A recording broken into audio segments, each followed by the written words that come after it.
अस्सलाम वालेकुम पाकिस्तान। हमीन अकीबी आपकी खिदमत में हाजिर है।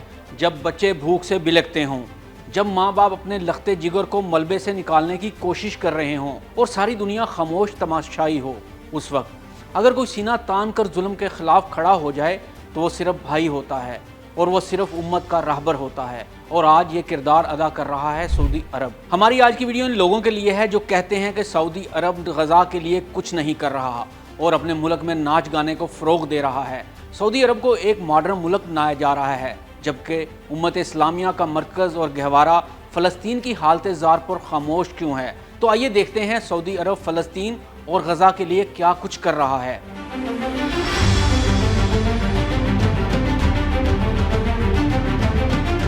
गुज़श्ता साल सऊदी अरब ने king Salman humanitarian aid and relief centre के ज़रिए वर्ल्ड फूड प्रोग्राम को 5 मिलियन अमरीकी डॉलर की इमदाद फराहम की।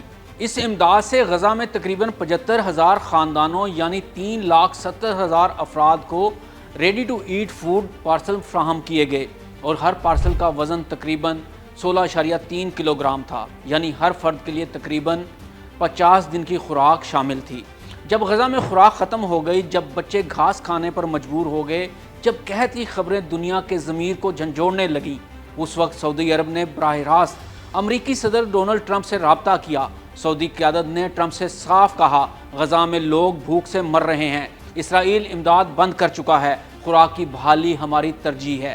ट्रंप ने एक और ख़तरनाक तजवीज़ पेश की। वो चाहता था कि फ़लस्तीनियों को जबरी तौर पर गज़ा से बेदखल करके दूसरी अरब ममालिक में बसाया जाए और गज़ा को एक जदीद कारोबारी खित्ता यानी मिडल ईस्ट रिवाइवल एरिया में बदल दिया जाए। लेकिन सऊदी अरब ने न सिर्फ इस मंसूबे को मुस्तरद किया बल्कि दो टोक अल्फाज में ऐलान किया, अल कुद्स के साथ हमारे गैर मुतज़लज़ल पॉलिसी है, फ़लस्तीनियों की जबरी बेदखली किसी सूरत कबूल नहीं।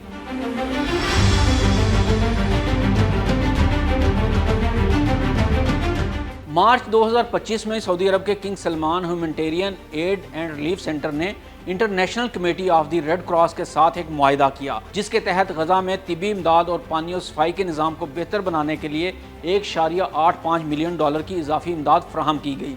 इससे कबल भी सऊदी अरब ने ICRC को गज़ा में इमदादी कामों के लिए मजमूई तौर पर 11.85 मिलियन डॉलर इमदाद दी थी।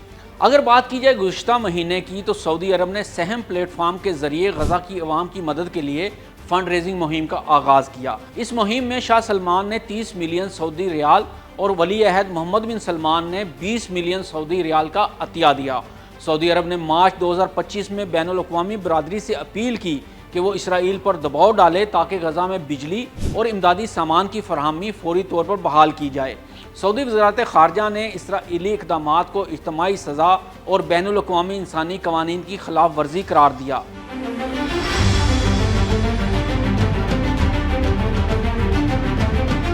जब दुनिया खामोश तमाशाई बनी रही, तब सऊदी अरब ने बोलने की बजाय अमल से जवाब दिया। न सिर्फ लाखों डॉलर की माली इमदाद बल्कि खुराक, तिबी सहूलतें और सियासी हिमायत के ज़रिए इसने साबित किया कि अगर नीयत सच्ची हो तो उम्मीद की शम्मा कभी नहीं बुझती। सऊदी अरब खामोशी से जो कर सकता है वो कर रहा है, लिहाजा ये कहना कि सऊदी अरब गज़ा की हमायत में खामोश है तो ये हक़ाइक़ को मस्ख़ करने वाली बात है। तो आइए हम भी अपने हिस्से की शम्मा जलाएं, आवाज़ उठाएं और अपने फ़लस्तीनी भाइयों का साथ दें, क्योंकि एक दिन आएगा जब इंसाफ बोलेगा और मज़लूम सर उठाकर कहेगा, हम अकेले नहीं थे। अल्लाह फ़लस्तीन के मज़लूमों की मदद फरमाए, आमीन। हमीन अकीबी को इजाज़त दीजिए। अल्लाह हाफ़िज़।